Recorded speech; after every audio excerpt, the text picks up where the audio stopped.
तो दिनचर्या कहां से शुरू करें? सुबह शाम 2 समय तो योग करें। जैसे मुस्लिम भाई हमारे 5 बार नमाज पढ़ते हैं, जैसे हमारे सिख भाई गुरुद्वारे में पाठ करते हैं और अपने घरों में भी पाठ करते हैं, ईसाई भाई भी हमारे प्रेयर करते हैं। हमारे यहाँ पर प्राचीन काल में त्रिकाल संध्या करने का विधान था, तो जो बड़े बुजुर्ग हैं वो त्रिकाल संध्या करें। जिनकी इम्यूनिटी बहुत लो है, जिनको क्रोनिक डिजीज है, उनको बहुत खतरा है कोरोना का, तो जिनको क्रोनिक डिजीज है वो 3 बार संध्या करें, योग करें। योग के साथ मन ही मन ओंकार गायत्री का ध्यान करें, जप करें, और त्रिकाल में वो योग करेंगे तो उनकी इम्यूनिटी जवानों जैसी हो जाएगी। जैसे आज 50 साल की उम्र में भी स्वामी रामदेव की इम्यूनिटी 25 इयर्स के यंगस्टर्स जैसी है।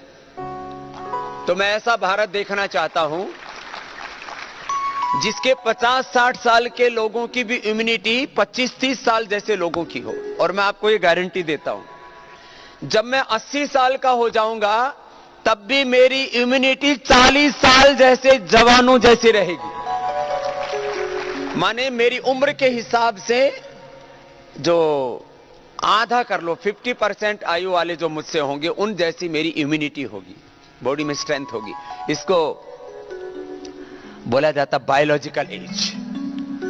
तो मेरी कितनी उम्र हो जाए, मेरी बायोलॉजिकल एज आधी होगी, 50% होगी। इसलिए मैं 100 साल की उम्र में भी 50 साल की उम्र में जैसे लोग दुनिया के फिट रहते हैं उतना फिट तो रहूंगा। ऐसे ये योग की महिमा है, ये हमें अनुभव करना है, जानना है। तो सुबह शाम दोनों समय सब मिलकर के योगाभ्यास करें। परिवार के लोग जो बड़े बुजुर्ग हैं वो दोपहर को भी योगाभ्यास करें। फिर दिन में जैसे हमारे बच्चे हैं, एक बार हमारे पतंजलि गुरुकुलम के सब बच्चों का बहुत बहुत अभिनंदन है। जैसे ये बच्चे हैं तो इनको सबको सूक्त आते हैं, अग्नि सूक्त, श्रद्धा सूक्त, फिर ऐसे अलग अलग मंत्र आते हैं, अलग अलग सूत्र आते हैं, अलग अलग पाठ आते हैं, अलग अलग स्तुतियां आरतियां आती हैं। ऐसे अपने बच्चों को अलग अलग स्तुति, अलग अलग पाठ, अलग अलग सूत्र मंत्र सिखाए, जैसे हमने इन बच्चों को सिखाए हुए हैं। ये गायत्री मंत्र, महामृत्युंजय मंत्र के साथ राम स्तुति कैसे करनी है, हनुमान जी की स्तुति कैसे करनी है, अलग अलग अपने महापुरुषों की स्तुति करते करते उन जैसी दिव्यता अपने भीतर कैसे लानी है, ये सब जानते हैं। तो आप भी अपने बच्चों को ये वैदिक चैनल के माध्यम से सिखा सकते हैं। उसके ऊपर हमने ये सारे प्रोग्राम्स दिए हुए हैं। तो आप इस तरह से अपने घर का वातावरण ऐसा बनाएं कि आपको ये 18 घंटे कम पड़ने लगे।